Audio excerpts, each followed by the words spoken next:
안녕하세요. 들으면 들을수록 행복한 부자가 되는 여정을 함께 배우고 공유하기 위한 채널 책속그룹이다. 오늘은 포북 출판사의 나폴레온 힐 긍정의 힘 함께 공유하도록 할게요. 이 책은 나폴레온 힐 재단 공식 보급판으로 나폴레온 힐이 본인의 평생 동안 집필해왔던 책들 중에서 좋은 부분들을 발췌해서 엮어놓은 책이고요.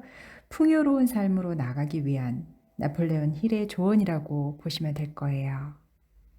성공 철학의 아버지로 불리는 그 수많은 현대 대부호와 동기부여가들에게 영감의 원천으로 영향을 많이 미친 유명한 나폴레온 힐은 당대 최고 부자였던 앤드류 카네기의 제안으로 성공 철학을 연구하기 시작했고, 그게 한 20여 년 걸쳐서 그 성공한 사업가들을 500명 이상 직접 인터뷰하고 분석해서 이 성공 철학의 기초 이론을 완성했지요. 제가 그 예전에 영상을 올린 생각하라 그리고 부자가 되어라, 이 책은 20세기 최고의 성공 철학서로 인정받고 있는, 그리고 최근에도 그 개정판이 계속 나오고 있기도 한 책이기도 합니다. 끌어당김의 법칙. 물에는 수평을 찾아가는 성질이 있는 것처럼 이 세상 모든 것에는 끌어당김의 법칙이 작용한다. 모든 물질은 자신과 비슷한 성질을 가진 대상과 가까워지려고 한다. 중력 덕분에 태양계의 행성들이 제자리를 도는데, 만약 끌어당김의 법칙이 없으면 어떻게 될까? 오크나무의 세포와 포플러 나무의 세포가 결합해서 반은 오크, 반은 포플러인 나무가 자랄지도 모른다. 하지만 끌어당김의 법칙 덕분에 그런 일은 일어나지 않는다. 여러분, 이 저자인 나폴레온 힐은 1800년대 후반에 태어나신 분이라는 것을 기억하면서 내용을 들으시면 도움이 될 거예요. 이 얼마나 통찰력이 깊고 큰지 우리가 가늠할 수 있습니다. 끌어당김의 법칙을 조금 더 파고들어 보면 그 법칙이 사람들 사이에서 어떻게 작용하는지 알 수 있다. 성공한 사람들은 자신처럼 일정한 지위에 오른 사람들과 교류하려고 한다. 그러나 성공하지 못한 사람은 자신처럼 소외된 사람들과 어울린다. 이런 모습은 물이 높은 곳에서 낮은 곳으로 흐르는 것처럼 자연스러운 현상이다. 좋은 것이 좋은 것을 끌어당김의 법칙은 불변의 법칙이다.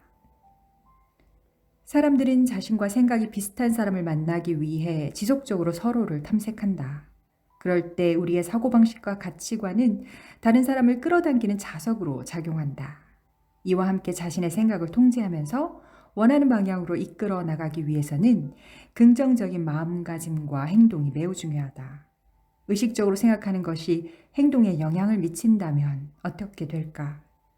자신에게 유리한 상황을 만들려면 마음이 향하는 방향을 신중히 선택해야 하지 않을까?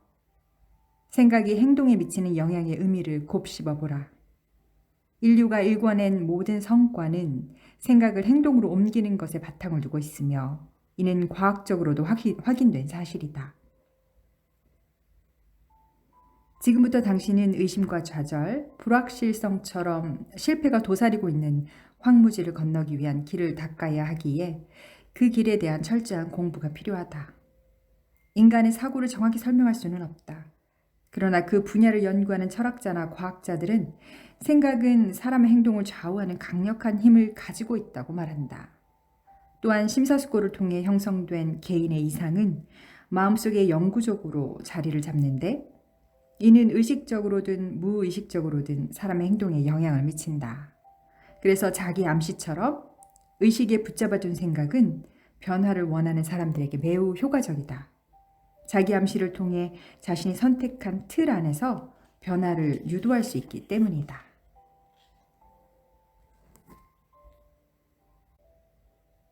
일상 속의 12가지 선물. 빙고는 심리적인 상태로서 7가지의 근본적인 공포 중 하나다. 정신적으로나 물질적으로 가난하다고 생각하면 그와 관련된 감정들도 함께 밀려온다. 자신이 가난하다고 생각하거나 느끼면 빈곤의 악순환이 지속되므로 자신의 삶을 풍요롭게 만들어주는 요소에 초점을 맞춰 생각해야 한다. 풍요로운 삶을 누리는데 반드시 돈이 필요한 것은 아니다. 돈을 쓰지 않더라도 얼마든지 풍요로운 삶을 누릴 수 있다. 나폴레온 힐이 꼽은 우리 삶 속의 12가지 위대한 선물은 삶을 풍요롭게 하는 관점으로 바라볼 수 있게 하는 좋은 지침이다. 일상 속에서 12가지의 삶의 선물을 어떻게 발견할 수 있는지 살펴보자. 첫 번째 선물, 긍정적인 마음가짐. 굳은 의지를 마음에 품고 항상 즐거운 생각을 떠올리면 끌어당김의 법칙이 작용하여 좋은 일이 생긴다. 예를 들어 아름다운 꽃 한 송이를 찾아보라. 당신의 시선을 사로잡는 아름다운 꽃을 발견하면 그 꽃을 식탁이나 탁자에 올려두고 다른 사람들과 함께 감상해보라. 이렇게 하면 적은 돈으로도 주변 사람들에게 즐거움을 선사할 수 있다. 두 번째 선물, 건강한 신체. 건강은 삶의 근원이다. 잘 먹고 잘 자고 매일 운동하며 최상의 결과를 만들어낼 수 있도록 꾸준히 몸을 관리하자. 세 번째 선물, 조화로운 인간관계. 가능하면 남들 앞에서 적게 말하고 더 많이 듣자. 원만한 대인관계를 위한 상대방의 관점에서 문제를 바라볼 수 있도록 노력하자. 네 번째 선물, 공포에서 벗어나기. 정신적 건강을 위해 공포심을 믿음으로 바꾸고 자신이 통제할 수 없는 일은 걱정하지 말자. 다섯 번째, 목표를 달성할 수 있다는 희망. 처음부터 큰 목표에 도전하기보다는 작은 목표를 먼저 세우고 달성해보자. 작은 목표에서 시작해 더 큰 목표를 향해 나가자. 여섯 번째 선물, 믿음을 담을 수 있는 역량.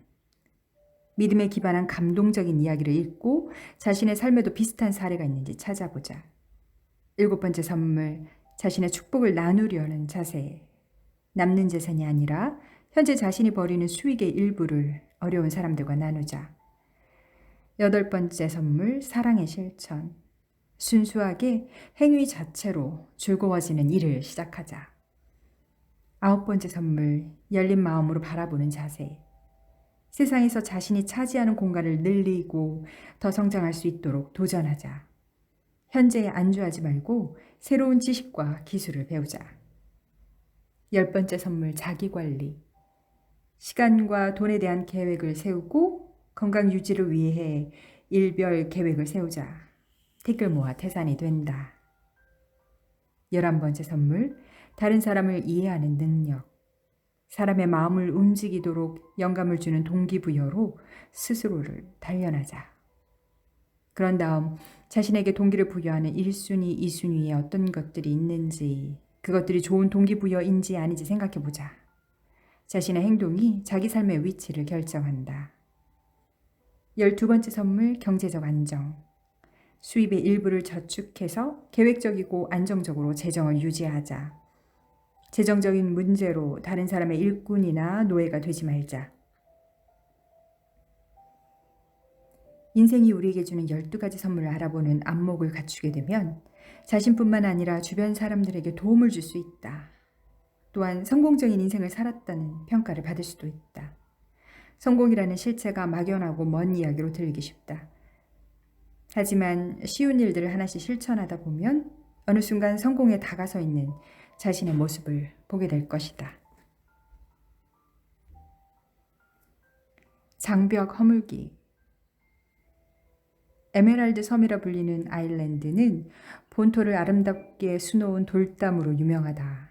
이 돌담 덕분에 공중에서 아일랜드를 내려다보면 마치 잘 짜인 퀼트 조각보처럼 보인다. 돌담은 시멘트를 쓰지 않고 축조되었지만 워낙 정교하게 쌓은 까닭에 수백 년이 지난 지금까지도 건재하다. 좁은 도로를 따라 운전할 때면 차창 밖으로 손을 뻗어 돌담을 만져볼 수 있다. 아일랜드의 돌담은 전통적으로 다양한 역할을 해왔기에 주민과 관광객들 모두에게 사랑을 받고 있다. 그런데 아일랜드의 돌담은 공간을 나누지만 사람들을 단절시키지는 않는다. 구역을 나눌 뿐 사람과 사람 간의 교류를 가로막지 않는다. 아일랜드의 돌담과 같은 역할을 하지 않는 장벽은 우리를 가로막는 장애물이고 허물어야 할 대상이다. 그런 장벽들은 실제로 존재할 수도 있고 상상 속에서만 존재할 수도 있다. 그리고 사람들은 그 장벽으로 자신만의 영역을 표시하고는 다른 사람들을 배척하는 데 사용한다. 지구촌 시대의 그런 장벽은 아무런 도움이 되지 않는다. 다양성은 현대사회를 구성하는 가장 소중한 자산이며 개인의 성장에 반드시 필요한 도구다. 자신의 세계를 둘러싼 장벽을 허물고 더 넓은 세계와 교류할 때 세상은 넓어지고 새로운 사람, 새로운 지식을 포용할 수 있다. 지금까지 살아오면서 어떤 벽을 쌓아왔는지 자신에게 물어보라. 왜 자신을 벽 안에 가두려 하는가? 자신이 세워둔 장벽 때문에 크고 작은 문제들을 해결하지 못하고 자신에게 찾아온 성장의 기회마저 차단하고 있는 것은 아닐까? 그렇다면 왜 그 벽을 허물지 못하는가? 끈기를 가지고 벽을 허물어 버리자. 스스로 세워둔 장벽 속에 자신을 가둬두지 말고 자신을 둘러싼 장벽들을 무너뜨리겠다고 결심하라. 우리의 삶도 아일랜드의 돌담처럼 미적 감각을 고무시키고 소속감을 느끼게 하는 벽들 덕분에 풍요로워진다. 반면 다른 사람을 배제하고 서로를 구별하기 위해 세워둔 장벽은 경계만 공고히 할 뿐이다. 당신은 자신의 정신적 토대 위에 어떤 장벽을 세우려고 하는가? 당신 스스로 세운 장벽을 해체하려면 지금 당장 무엇부터 시작해야 하는가?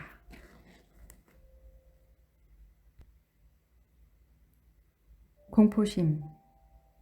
공포는 성공을 가로막는 가장 큰 장애물이다. 사람들은 자신에 대한 지배권을 너무나 쉽게 공포에 넘겨주고 그 공포가 자신의 결정과 행동을 통제하도록 방치한다. 또한 사람들은 공포에 대한 두려움으로 인해 안정이라는 두루뭉술한 상투어로 자신을 보호하려고 한다. 하지만 진정한 성공한 사람들은 안정적인 길만을 추구하지 않았으며 창의적이고 생산적인 방향으로 사고한다. 아이젠하워 미국 대통령은 이렇게 말했다. 당신이 원하는 것이 안정적인 삶이라면 교도소 독방에서도 그런 삶은 충분히 누릴 수 있다. 성공한 사람들은 체계적이고 논리적으로 사고할 뿐만 아니라 목표를 달성하기 위해 감수해야 할 위험이 있더라도 기꺼이 도전한다. 사람이라면 누구나 공포에 시달린다. 공포란 무엇인가? 공포는 위험을 감지하여 우리의 생명을 보호할 수 있도록 사전에 경고하는 감정의 장치다. 공포가 경고의 신호를 보내온다면 무언가를 결정하고 행동하기 전에 자신이 처해 있는 상황을 면밀히 살펴봐야 한다. 이렇듯 공포를 유용하게 활용하되 공포가 당신을 지배하도록 내버려 두어서는 안 된다. 공포가 당신에게 위험 신호를 보낸다면 그 신호를 참고하되 논리적인 결정을 내리는 과정에서 공포의 영향을 받지 않아야 한다. 프랭클린 루즈벨트 대통령은 이런 명언을 남겼다. 우리가 두려워할 대상은 오로지 공포 그것뿐이다. 이는 루즈벨트 대통령이 대공황 시기에 남긴 말이지만 지금까지도 우리의 마음을 울린다. 당신에게 공포가 닥치면 어떻게 극복할 것인가? 그럴 때는 자신이 느끼는 공포를 직시하고 자신에게 다음 질문을 던져보라. 나는 두렵다. 하지만 내가 진정으로 두려워하는 것은 무엇인가? 이처럼 자신에게 물어봄으로써 당신은 현재의 상황을 논리적으로 바라볼 수 있다. 상황을 직시하고 정확하게 분석하려는 태도는 공포라는 감정의 장애물을 극복하는 첫 걸음이다. 그리고 나서 자신이 직면하고 있는 문제를 다양한 측면에서 다음의 예시를 참고하여 관찰해보라. 그 문제에 어떤 위험 요소가 감춰져 있는가? 그 위험을 감수할 가치가 있는가? 나는 어떤 행동을 취할 것인가? 문제 해결 과정에서 발생하는 또 다른 문제는 무엇인가? 그 문제를 해결하는 데 필요한 자료가 있는가? 다른 사람들은 이와 유사한 상황에서 어떻게 행동했고 그 결과는 어땠는가? 위와 같은 관점으로 상황에 관해 면밀히 살펴보았다면 즉시 행동으로 옮기자. 할 일을 미루게 되면 결국 더 많은 의구심과 공포에 직면한다. 저명한 심리학자의 말에 따르면 공포는 추측에서 비롯된다고 한다. 한밤중에 홀로 길을 걷던 여성이 갑자기 어디선가 낯선 소리가 들려온 것처럼 상상하면 금세 공포에 사로잡힌다. 소리의 정체를 알고 싶다면 잠시 걸음을 멈추고 귀를 기울이면 된다. 이처럼 걸음을 멈추고 소리의 정체를 파악하려는 시도만으로도 공포를 극복하기 위한 첫 걸음을 뗀 셈이다.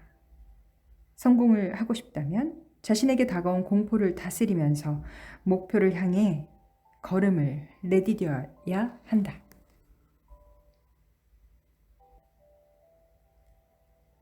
자신을 돌보기. 사랑은 모든 행동을 일으키는 첫 번째 동기다. 사랑은 사람들을 움직이게 하고 그들에게 즉시 시간과 재능을 쓰도록 하는 힘을 가지고 있다. 우리는 개인, 가족, 친구, 명분을 사랑할 때 꿈을 실현하기 위해 무엇이든 하려는 강한 충동을 느낀다. 사랑에 관한 모든 이야기들은 사랑하는 것들 뒤에 자신을 두고 다른 살아갈 것들을 자신 앞에 두게 한다. 하지만 자신을 먼저 사랑할 수 있을 때 다른 사람도 사랑할 수 있다. 다른 사람에게 베푸는 호의를 자신에게도 베풀 때 우리는 생명력을 얻을 수 있다. 시간을 내서 자신을 돌보라. 그러면 이타심도 더 쉽게 생길 것이다. 자신을 돌보기 위해 최근에 다음과 같은 일을 한 적이 있는지 확인해보라. 자신이 선택한 날 휴가를 낸 적이 있는가? 이미 과부하 상태라면 업무를 거절한 적이 있는가? 혼자 일을 떠맡는 대신 누군가에게 도움을 청한 적이 있는가? 매일 분 단위로 빡빡하게 스케줄을 채우는 대신 혼자서 한가로운 시간을 가져본 적이 있는가? 점심 약속, 모임 아니면 밤에 외출하자는 친구의 말에 뭔가 다른 일을 하고 싶다는 이유로 거절한 적이 있는가?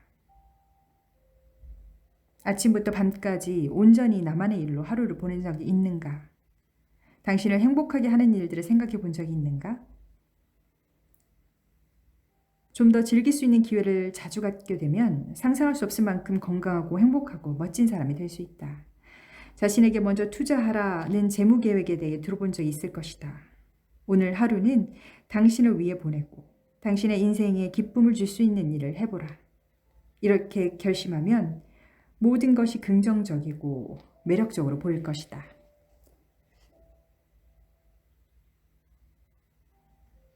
믿음과 두려움. 당신을 머뭇거리게 하는 것은 정말로 존재하는 공포인가? 아니면 머릿속에서 만들어낸 허구인가? 당신에게 정말로 솔직하다면 당신이 걱정하는 내용이 대부분 상상의 결과임을 인정할 것이다. 사람은 걱정을 하게 되면 두려움에 휩싸일 때까지 통제 불가능한 수준으로 머릿속에서 나쁜 상황들을 떠올리게 된다. 이렇게 머릿속이 두려움에 사로잡히면 몸이 얼어붙어 한 발짝도 나가지 못할 수도 있다. 우리는 때때로 가족이나 친구들이 두려움에 빠진 모습을 볼 수 있다. 이야기를 만들어내서 만약 뭐뭐 한다면 어떨까를 더하면 그것의 실체를 알기도 전에 두려움이 괴물처럼 머릿속에 그려진다. 말 그대로 두려움을 집중적으로 생각하면 실제로 두려움이 생겨난다. 마음은 위대한 힘을 가지고 있다. 피하고 싶은 것을 상상하면서 마음속에 그리면 실제로 부정적인 그림들은 점점 현실로 다가온다. 마음속에 생겨나는 부정적인 마음의 성향을 깨닫는다면 아래로 추락하기만 하는 소용돌이의 방향을 되돌릴 수 있다. 부정적인 생각에 빠져있는 자신을 깨닫고 조용히 또는 큰 소리로 그만해 라고 외쳐보라. 그런 뒤 부정적인 생각을 지우고 좋은 쪽으로 생각을 바꾸자. 예를 들어 조만간 열릴 업무 회의나 일에 대한 두려움이 엄습한다면 최악의 시나리오를 머릿속에 그리지 말고 방향을 바꿔 가능한 최상의 시나리오를 상상하며 별일 아닌 것처럼 생각하자. 자신을 다독여 긍정적으로 생각하도록 유도하면 부정적인 생각이 자신을 조롱하고 있음을 깨닫게 될 것이다. 두려움은 우리에게 두려워할 만한 행동을 일으키고 그 행동은 다시 두려운 결과를 낳는다. 생각하는 과정에서 부정적인 생각을 하고 있는 것은 아닌지 자신을 유심히 관찰하고 살펴보자. 그리고 두려움에서 비롯되는 생각에 빠지지 않겠다고 다짐하라. 부정적인 생각이 현실로 나타나기 전에 중단하라. 두려워하지 말고 자신을 믿자. 그러면 세상을 바라보는 관점뿐만 아니라 세상이 변하는 모습을 보게 될 것이다.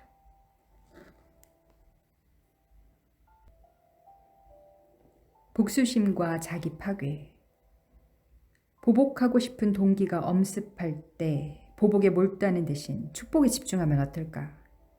우리는 직접 경험하거나 직간접적으로 경험하는 방식을 통해 무언가를 축복할 수 있다. 모욕을 받아들이고 모욕하는 자를 축복하고 모든 것을 마음에서 지워버리자. 마음에서 쓰레기를 비우면 그 유익한 결정에 은총이 내려질 것이다. 만약 좋거나 나쁜 또는 그 중간에 무언가를 본다면 그것을 축복하면서 앞으로 나가자.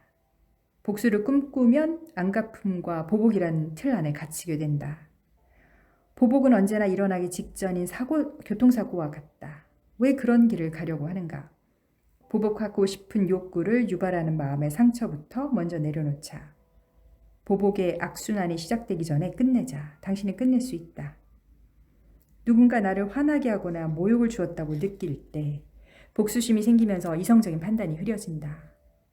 그러면 감정의 지배를 받아 머릿속은 혼란스러워지고 결국은 양쪽 모두 상처를 받는다. 원인 제공자뿐만 아니라 보복을 위해 공격하는 쪽 모두 상처를 받는다. 보복에 대해 긍정적으로 대처하려는 마음가짐은 잘못을 용인하거나 간과하는 것이 아니라 잘못된 무언가가 자신을 지배하지 못하도록 막으려는 것이다. 이 방법을 시도하여 자신에게 통하는지 확인해보자. 그 방법이 통한다면 성공을 위한 긍정적 동기부여를 재정비하는 쪽에 초점을 맞추자. 그러면 더 빠른 시간 안에 당신이 목표로 했던 곳에 도달할 수 있다. 자기 암시와 의심. 프랑스의 심리학자인 에밀 쿠에는 다음 한 문장으로 건강에 관한 생각을 유지하는 간단하고 실용적인 방법을 알려주었다. 나는 모든 면에서 날마다 조금씩 좋아지고 있다. 쿠에는 잠재의식이 이 문장을 받아들여서 건강한 상태를 유지할 때까지 매일 수차례 반복하라고 권고했다. 현명한 사람들은 쿠에의 방법을 듣고 마지못해 미소를 지었다. 하지만 다른 많은 사람들은 믿음을 가지고 이 방법을 받아들여 본격적으로 실천하자 놀라운 일이 일어났다. 사람들의 건강이 실제로 개선된 것이다. 이 방법의 다른 명칭은 바로 자기 암시다. 사실 자기 암시에 관해서는 많은 이론과 신뢰할 만한 사례들이 있다. 그리고 이에 관한 근거는 얼마든지 찾아볼 수 있다. 한 가지 더 중요한 것이 있는데 사람의 무의식은 의식이 믿는 것만 할 수 있다는 점이다. 사람의 무의식을 작동시키는 데 있어서 믿음은 가장 중요한 역할을 한다. 그렇기 때문에 한순간의 의심은 무의식의 기능을 파괴하고 마비시켜버린다. 의심은 현관문 같아서 무의식적으로 키워진 생각에 의해 즉시 문을 닫아버린다. 따라서 마음에서 오는 모든 의심을 없애야 한다. 에디슨, 마르코니, 라이트 형제는 자신의 믿음을 절대로 의심하지 않았다. 역사적으로 볼 때도 회의론자들은 문명의 진보에 기여하지 못했다.